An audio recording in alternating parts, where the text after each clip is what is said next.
যুদ্ধ পরবর্তী গাজার জন্য পরিকল্পনা তুলে ধরেছেন যুক্তরাষ্ট্রের প্রেসিডেন্ট ডোনাল্ড ট্রাম্পের জামাতা ও উপদেষ্টা জ্যারেড কুশনার। পরিকল্পনায় আধুনিক নগর অবকাঠামোর কথা বলা হয়েছে। পরিকল্পনা অনুযায়ী যুদ্ধ বিধ্বস্ত উপত্যকার উন্নয়নে $25 বিলিয়ন প্রয়োজন হবে। ভূমধ্য সাগরে নীল জলরাশির তীরে মাথা তুলে দাঁড়াবে অসংখ্য আকাশচুম্বী দালান। গড়ে উঠবে 1 লাখের বেশি আধুনিক আবাসন ইউনিট। থাকবে সুশৃঙ্খল ও পরিকল্পিত শিল্প পার্ক। উন্নত যোগাযোগ ব্যবস্থার জন্য থাকবে সমুদ্র বন্দর ও বিমানবন্দর। নাম দেওয়া হবে নিউ গাজা আর New Rafah. I think better than most people think is possible as well.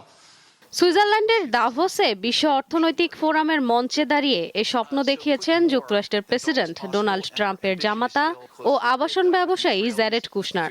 যুদ্ধ বিধ্বস্ত গাজা জনপদ পুনর্গঠনের নামে একটি উচ্চাভিলাষী পরিকল্পনা তুলে ধরেছেন তিনি। জ্যারেড কুশনার যে পরিকল্পনা উপস্থাপন করেন তাতে গাজায় উপকূলীয় পর্যটন, বিমানবন্দর, সমুদ্র বন্দর, 2টি শহর, 180টি আকাশচুম্বী ভবন, শিক্ষা প্রতিষ্ঠান, চিকিৎসা স্থাপনা নির্মাণের কথা তুলে ধরেন। এসব নির্মাণে অর্থায়নের প্রসঙ্গ এসেছে সেই উপস্থাপনায়। এই পরিকল্পনায় 6 ধাপের উন্নয়ন সময়সূচি নির্ধারণ করা হয়েছে।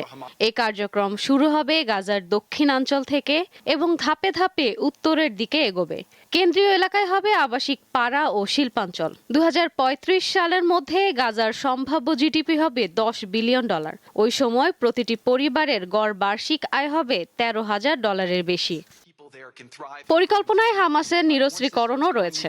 সংগঠনটিকে সম্পূর্ণ নিরস্ত্রীকরণ করার আগ পর্যন্ত গাজা পুনর্গঠন কার্যক্রম শুরু হবে না বলে জানিয়েছেন কুশনার। হামাস সদস্যদের ক্ষমা ও পুনর্বাসন অথবা নিরাপদে অন্যত্র চলে যাওয়ার সুযোগ দেওয়া হবে। এমনকি কঠোর যাচাই বাছাইয়ের পর তাদের একটি অংশকে নতুন ফিলিস্তিন পুলিশ বাহিনীতে অন্তর্ভুক্ত করা হতে পারে।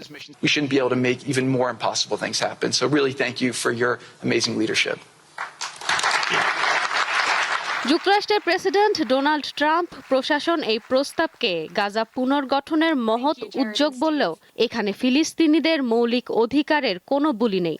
তাদের সম্পত্তির মালিকানা বা ভূমির অধিকার নিয়ে কোনো কথা নেই। এমনকি ইসরায়েলি সেনাদের যুদ্ধাপরাধের বিষয়টিও ধামাচাপা দেওয়া হয়েছে।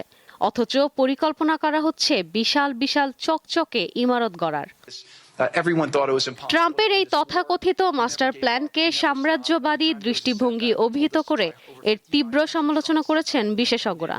তাদের মতে ফিলিস্তিনিদের সঙ্গে কোনো আলোচনা না করেই এমন একপক্ষীয় পরিকল্পনা করা হয়েছে। ট্রাম্পের বিতর্কিত বোর্ড অফ পিস সনদ স্বাক্ষরের পরপরই এই পরিকল্পনা তড়িঘড়ি করে উপস্থাপন করা হলো। গত বছরের অক্টোবরে ইসরায়েল ও হামাসের মধ্যে সই হওয়া 20 দফা যুদ্ধবিরতি পরিকল্পনার পরবর্তী ধাপ হলো এটি। পরিকল্পনা অনুযায়ী গাজার উন্নয়নে $25 বিলিয়ন লাগবে বলে ধারণা করা হচ্ছে। ইশরাত সুমা, দীপ্ত বার্তা কক্ষ।